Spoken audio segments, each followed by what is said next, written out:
చెట్టు కింద నీళ్ళు ఏంటండి? ఈ క్షేత్రం అంతా కూడా గంగా ప్రవాహం.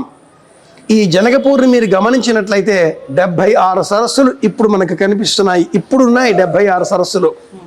ఈ క్షేత్రం అంతా కూడా జలం, నీటితో ఆధారం. ఈశ్వరుడికి నిరంతరం నీరు అంటే అమితమైనటువంటి ప్రేమ. రామచంద్రమూర్తి కూడా మీరు గమనించినట్లయితే శ్రీరామాయణం అంతా కూడా నదులు, కొండలు, గుట్టలు, నీరు, సెలయేళ్ళు, ప్రవాహాలు, అందులోనే ఉన్నాడు ఆ స్వామి. రావి చెట్టుకు సహజంగా నీటిని ఆకర్షించే శక్తి ఉంటుంది. ఎక్కడ రాగి చెట్టు ఉంటుందో అక్కడ 24 గంటల ఆక్సిజను, ఆ చెట్టుకు సమీపంలో నీటి వసతి ఉంటుంది అని మనకు జలార్గళ శాస్త్రం చెబుతుంది. జలార్గళ శాస్త్రం ప్రాచీనమైనటువంటి భారతీయమైనటువంటి నీటి వనరుల గురించి తెలిపేటటువంటి శాస్త్రం. ఎక్కడ నీరు ఉంటుందో అక్కడ ప్రేమ ఉంటుంది, ఆప్యాయత ఉంటుంది, ఆర్ద్రత ఉంటుంది, సహనం ఉంటుంది. ఇంటికి వచ్చిన బంధువులకు ముందుగా మనం కాళ్ళు కడుక్కోవడం కోసం నీళ్ళు ఇస్తాం, త్రాగడానికి మంచినీళ్ళు ఇస్తాం, భోజనానికి రండి అని పిలుస్తాం. నీరు లేకపోతే నాగరికత లేదు.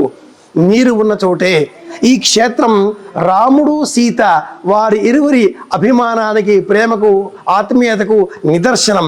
శివధనస్సు అలా ఎక్కుపెట్టిన సమయంలో భంగం కావడంతో ఏర్పడిన ఆ కంపమును చూచి ప్రకృతి పూర్తిగా భయపడిపోయింది. పాతాళములో రసాతలంలో ఉన్న నీరు అలా పైకి ఉబికి వచ్చింది అని మనకు కల్పవృక్షం వర్ణిస్తుంది. అలా ఉబికి వచ్చిన రసాతలంలో ఉండేటటువంటి మంచినీటి ఆ వనరే ఇక్కడ మనం చూస్తూ ఉన్నాం. శ్రీరామాయణంలో మంచినీటి వసతి ఇలా ఏర్పడుతుంది.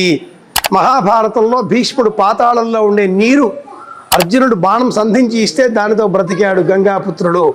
నీటి కారణం ఇలా నీటి జల ఊట.